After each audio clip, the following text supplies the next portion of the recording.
Luego, en los versículos 13 al 15, encontramos el bautismo de Jesús. Dice así: Entonces Jesús vino de Galilea a Juan, al Jordán, para ser bautizado por él. Mas Juan se le oponía diciendo: Yo necesito ser bautizado por ti, ¿y tú vienes a mí?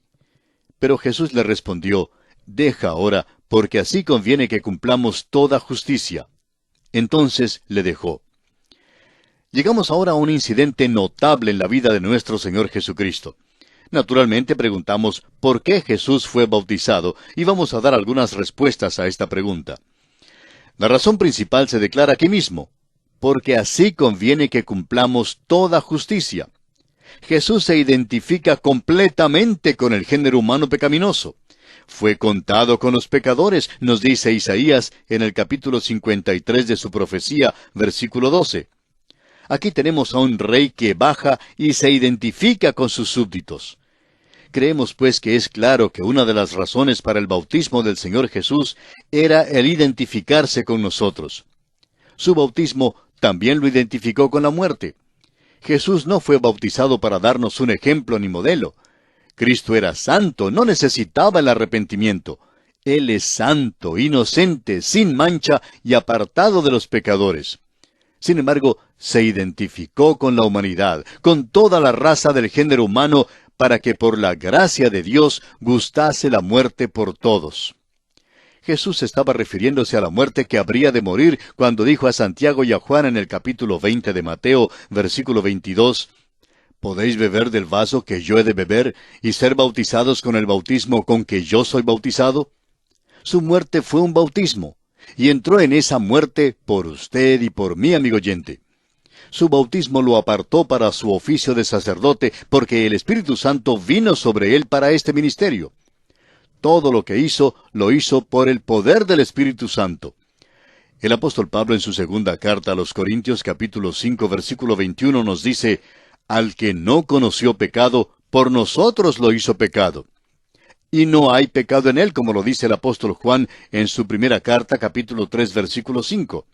Pero nuestro pecado fue puesto sobre él. Y es de suma importancia que veamos esto. Ahora, así como Jesús por su bautismo se identificó con nosotros y con la muerte que nosotros merecíamos, y también se identificó con nuestro pecado, nosotros a la vez por nuestro bautismo nos identificamos con Cristo. Cuando el apóstol Pablo dice que somos salvos por nuestro bautismo, en su primera carta, capítulo 3, versículo 21, se refiere a nuestra identificación con Cristo.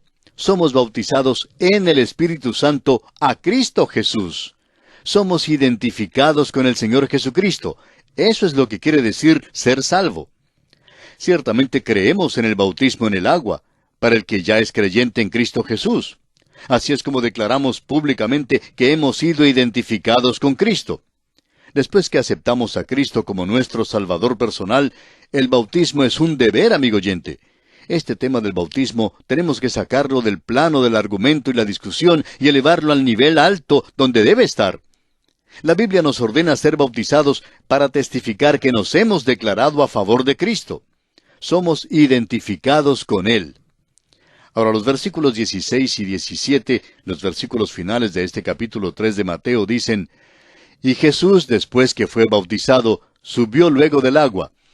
Y he aquí los cielos le fueron abiertos, y vio al Espíritu de Dios que descendía como paloma, y venía sobre él. Y hubo una voz de los cielos que decía: Este es mi Hijo amado, en quien tengo complacencia. Tenemos aquí una manifestación de la Trinidad. El Señor Jesús sube del agua. El Espíritu de Dios desciende sobre él como paloma. El Padre habla desde el cielo. Jesús es el Hijo amado en quien el Padre tiene complacencia. Acaba de identificarse con su pueblo al ser bautizado. ¡Qué rey tenemos aquí! Y así concluye la consideración que estamos haciendo del capítulo 3 del Evangelio según San Mateo.